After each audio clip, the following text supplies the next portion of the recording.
What if everything you believe about the safety of your own home could be shattered in a single, silent night? Imagine waking up to find the world transformed, not by a storm, but by something far more disturbing.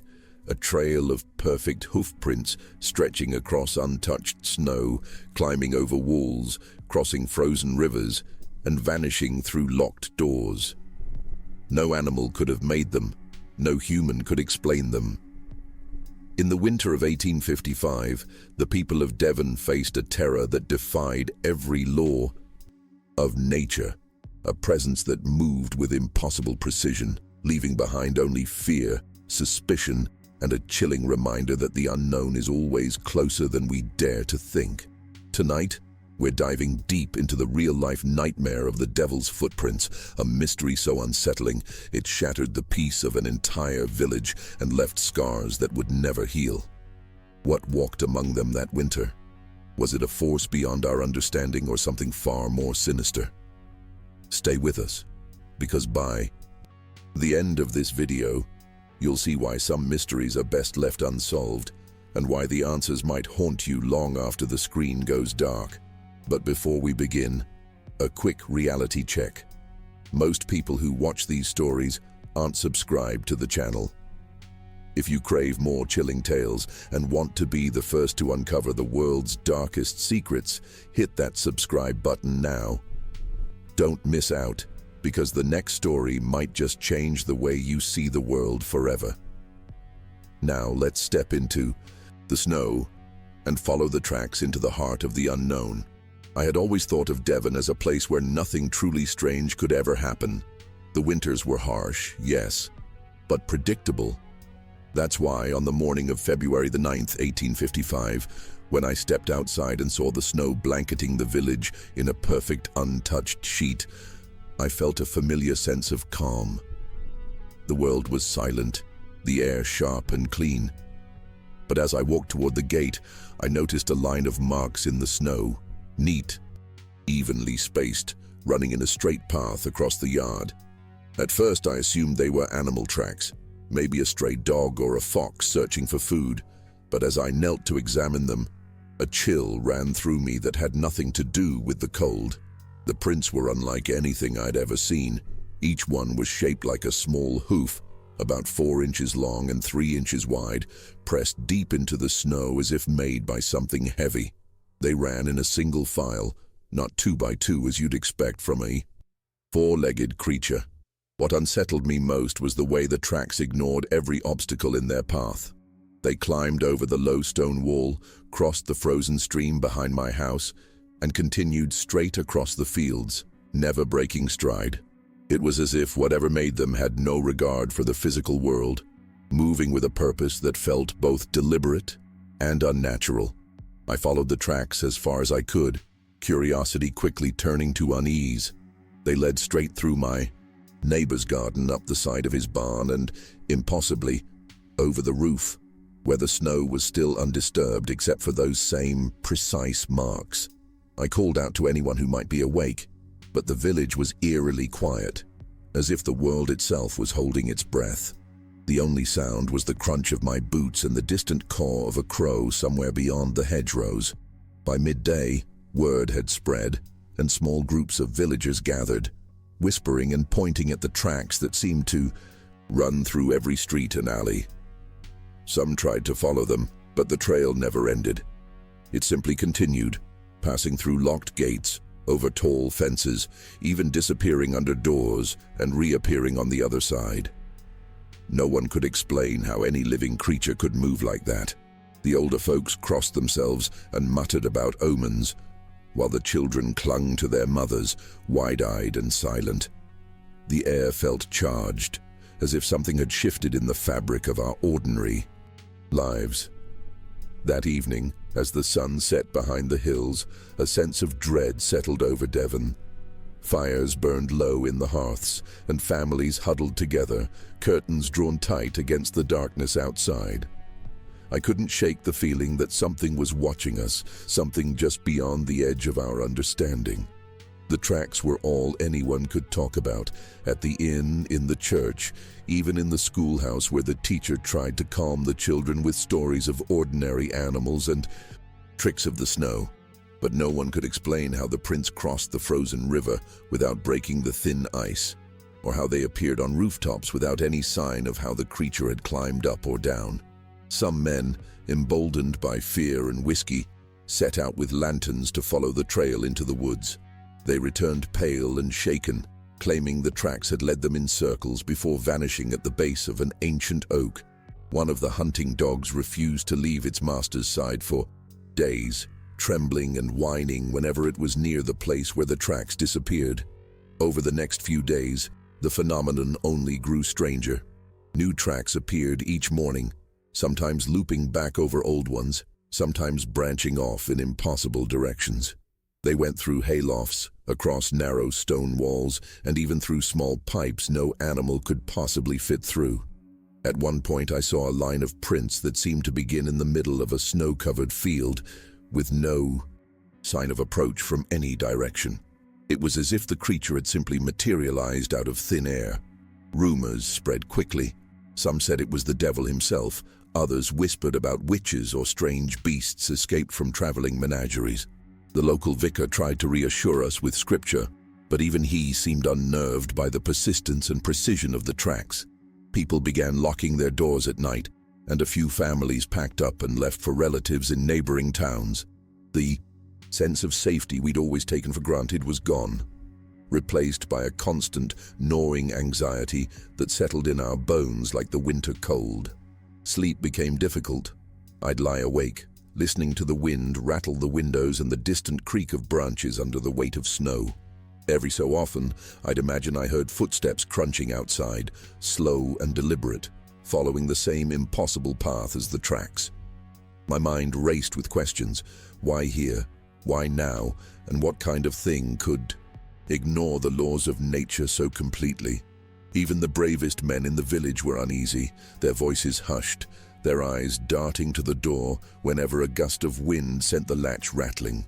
On the third night, I woke to the sound of my dog barking furiously at the back door. Heart pounding, I grabbed a lantern and stepped outside. The cold hit me like a slap, but what froze me in place was the sight of fresh hoofprints circling the house. They were perfectly spaced, each one pressed deep into the snow, and they led right up to my doorstep before veering off toward the woods. My dog refused to follow, whining and pressing against my legs as if begging me not to go any further. The next morning I found that I wasn't the only one who'd had a sleepless night. My neighbors gathered in the lane, each with their own story of strange noises or fleeting shadows glimpsed outside their windows. One woman claimed she'd seen a figure standing at the edge of her garden, tall and thin, unmoving in the moonlight.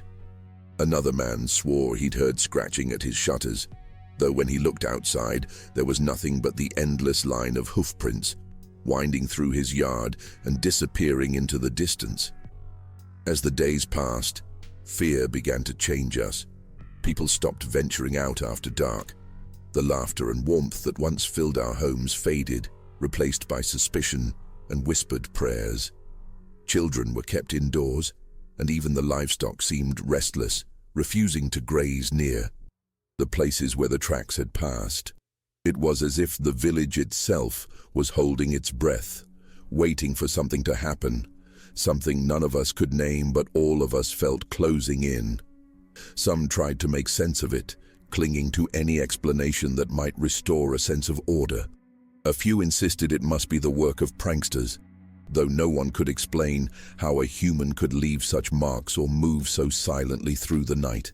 Others blamed wild animals, but the prints didn't match anything known to the region, and no animal could have crossed rivers or climbed rooftops the way these tracks did.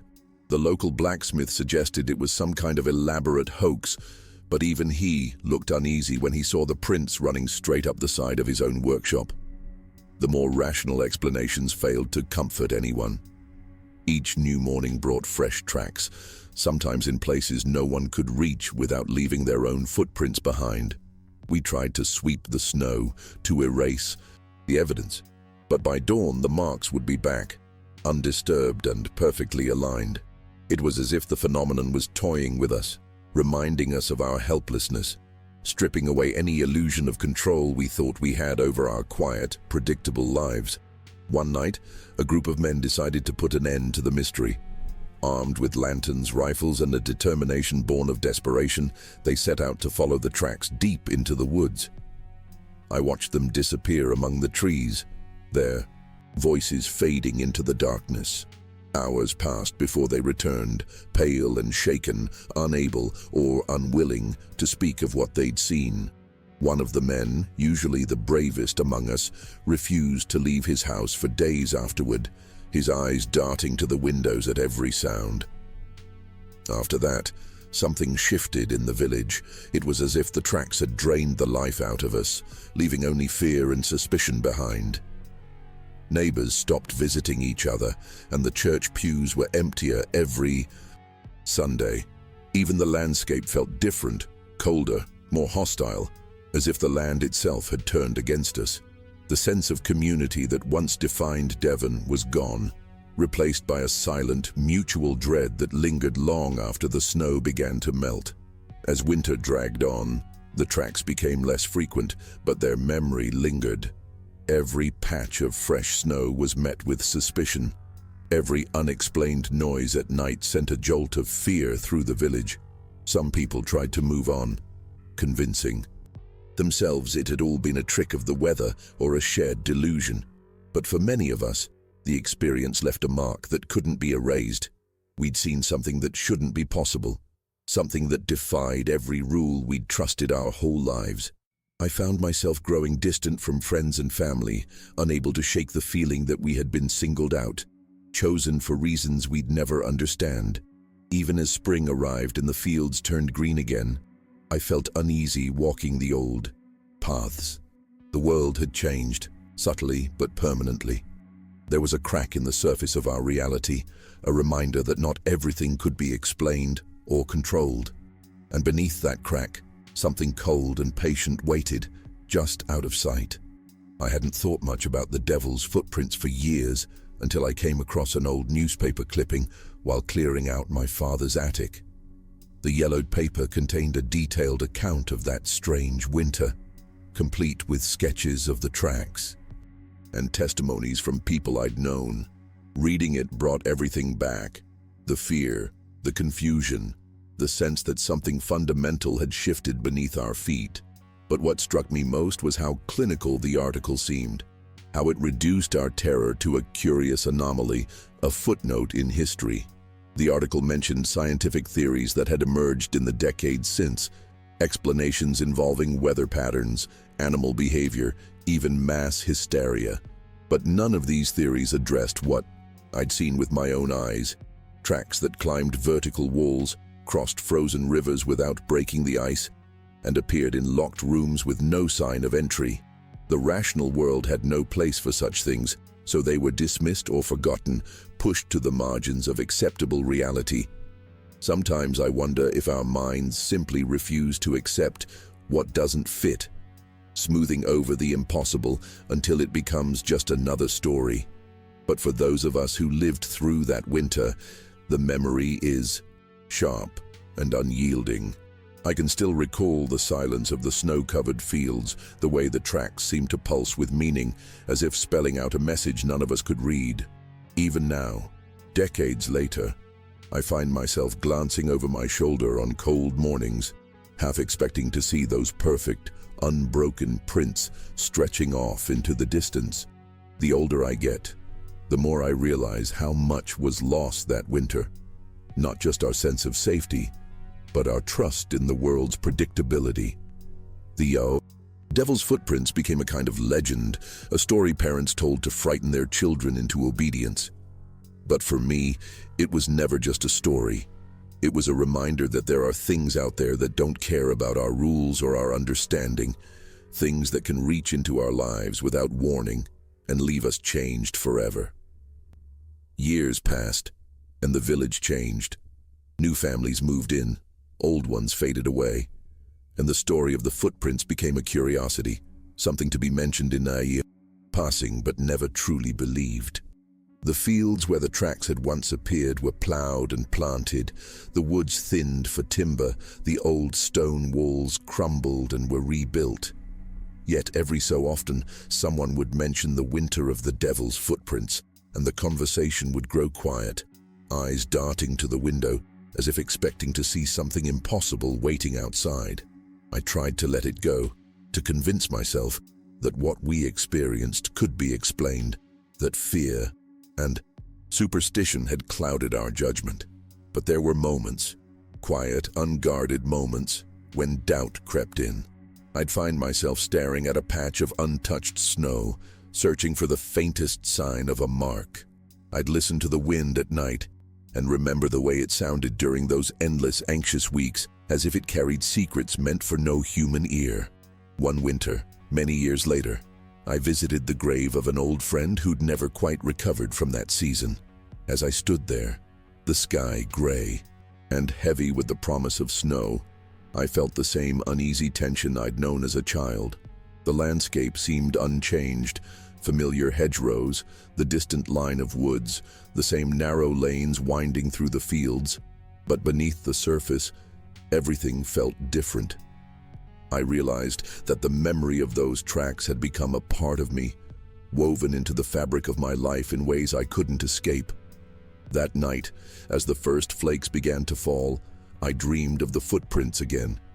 In the dream, I was a boy, following the tracks as they twisted through the village over roofs and rivers, never stopping, never turning back.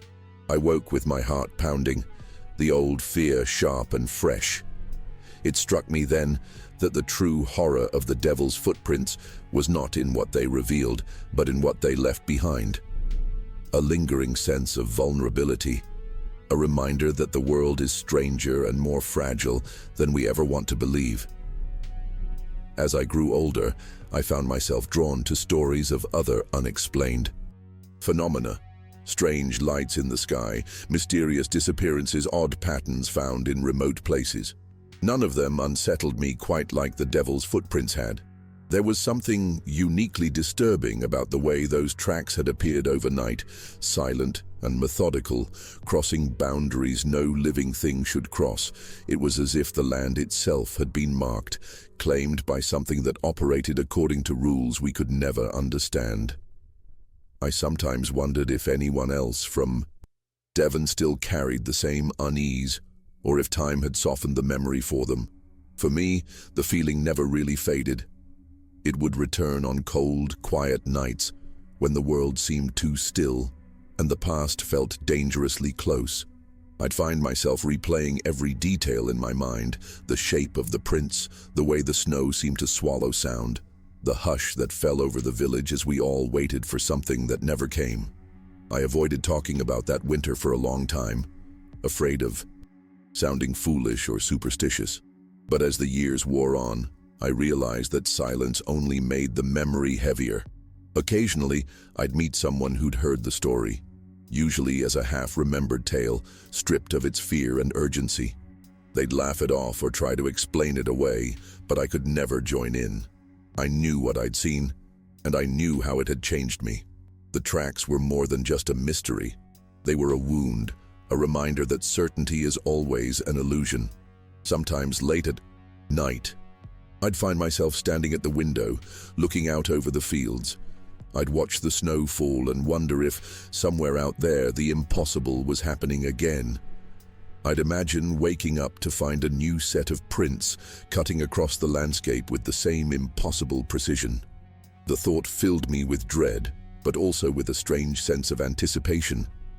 Part of me wanted answers, but another part was terrified of what those answers might reveal. There were times when I tried to rationalize everything, telling myself that memory plays tricks, that fear can distort even the simplest facts. But then I'd remember the faces of my neighbors, the way grown men had trembled and children had cried. I'd remember the silence that fell over the village, thick and suffocating, as if the world itself was holding its breath. Those memories were too vivid to dismiss, too deeply etched to be explained away by time or reason. Even now, I can't pass through Devon without feeling a chill. Regardless of the season, the landscape is beautiful, but there's an undercurrent of something unsettled, a sense that the ordinary can be upended in a single night. I've come to accept that some mysteries aren't meant to be solved. The devil's footprints remain, not just in the folklore of the region, but in the quiet, uneasy spaces of my own mind, proof that the unknown is always closer than we think. Looking back, I realize how much that winter shaped the course of my life. It taught me to question what I saw, to be wary of easy answers, and to respect the boundaries of what can't be explained. I moved away from Devon for many years, searching for a place where the world felt solid again, where every shadow didn't seem to hide something watching and waiting. But no matter how far I traveled, the memory of those tracks followed me. A quiet reminder that the extraordinary can intrude on the ordinary at any moment. I never spoke of it to my own children, not wanting to burden them with the fear that had haunted my youth. Still, I watched them closely on snowy mornings, scanning the yard for any sign of disturbance. I told myself it was just caution, just a parent's instinct, but deep down I knew it was something more, a lingering sense of vulnerability, a knowledge that the world is not always as safe or predictable as we want to believe. As the decades passed, the story of the devil's footprints faded from public memory, replaced by new concerns and new mysteries. Yet, for those of us who were there, the experience remained vivid, a private scar carried quietly through the years. Occasionally, I'd meet someone who remembered, and we'd exchange a knowing glance, a silent acknowledgement that we'd shared something no one else could truly understand. It was a bond forged in fear and uncertainty, a reminder that the world is far stranger than most people ever realize. Now, in my old age, I find myself reflecting on that winter more often. I wonder what really happened, whether we were witnesses to something supernatural or simply caught up in a rare and inexplicable event. The truth, I suspect, lies somewhere in between.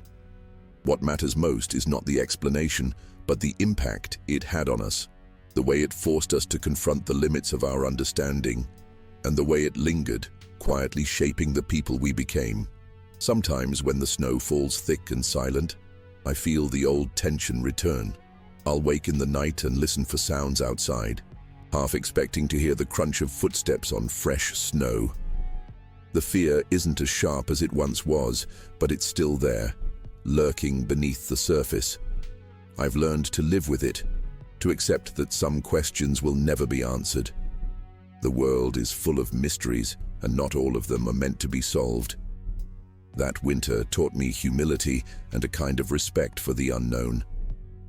I've come to believe that the devil's footprints were never really about what left them, but about what they revealed in us. They showed how quickly certainty can unravel, how easily fear can take root, and how fragile our sense of safety truly is. Even now, as I watch the snow settle outside my window, I know that the past is never as far away as we'd like to think. The tracks may be gone, but the mark they left remains, etched into the memory of a village and the heart of anyone who lived through that impossible winter.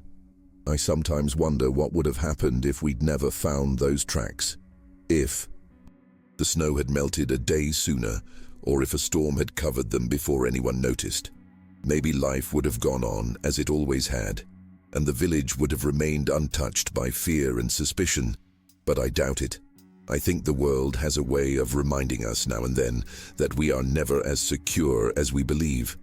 The devil's footprints were just one of those reminders, a brief glimpse into the chaos that lies beneath the surface of ordinary life. Now, as I near the end of my days, I find a strange comfort in the memory. It's a reminder that there are still things out there we can't explain, that the world is bigger and stranger than any of us can imagine. I no longer fear the unknown the way I once did. Instead, I feel a kind of awe, a respect for the mysteries that shape our lives, whether we see them coming or not. And when the snow falls heavy and silent, I close my eyes and remember the winter when the impossible walked among us. Over the years, I've read accounts from others who claim to witness similar phenomena in distant places. Strange marks in the snow, unexplained sounds in the night, fleeting glimpses of figures that vanished before they could be seen clearly. Each story is a little different, but the feeling is always the same. A sudden, jarring sense that the world is not entirely ours. I never reached out to these people, never shared my own experience, but their stories comforted me in a way. They reminded me that Devon was not alone, that the unknown does not respect borders or eras. Sometimes I think about how quickly the village returned to normal after the snow melted, how eager everyone was to forget. But for me, forgetting was never an option. The memory of that winter is a part of me, as real as any scar. It shaped the way I see the world, the way I move through it, always a little wary, always aware that the ground beneath my feet can shift without warning. The Devil's Footprints were never just a story. They were a lesson in humility, a reminder that even the most familiar places can harbor secrets that will never be explained.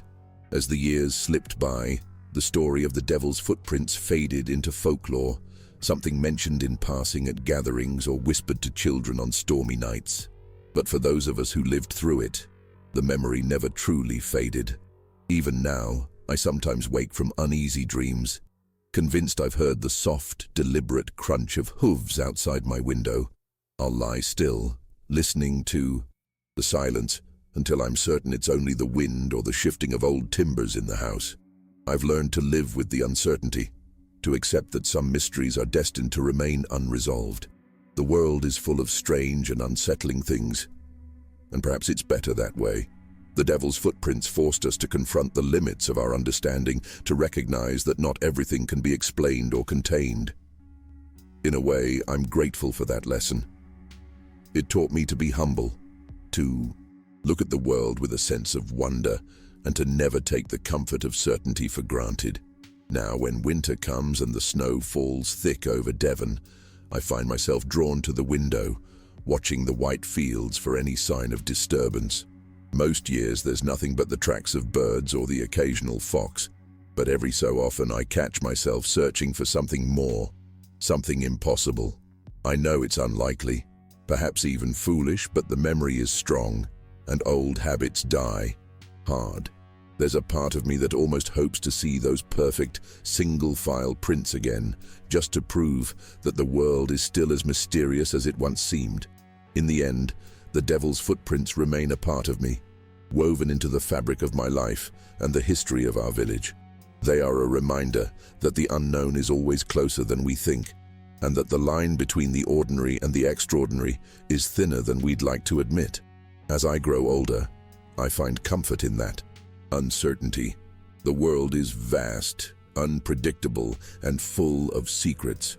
And sometimes, when the snow is deep and the night is quiet, I close my eyes and remember the winter when the impossible left its mark on Devon. Perhaps that's the real legacy of the Devil's Footprints. Not just the fear or confusion they brought, but the way they changed how we see the world.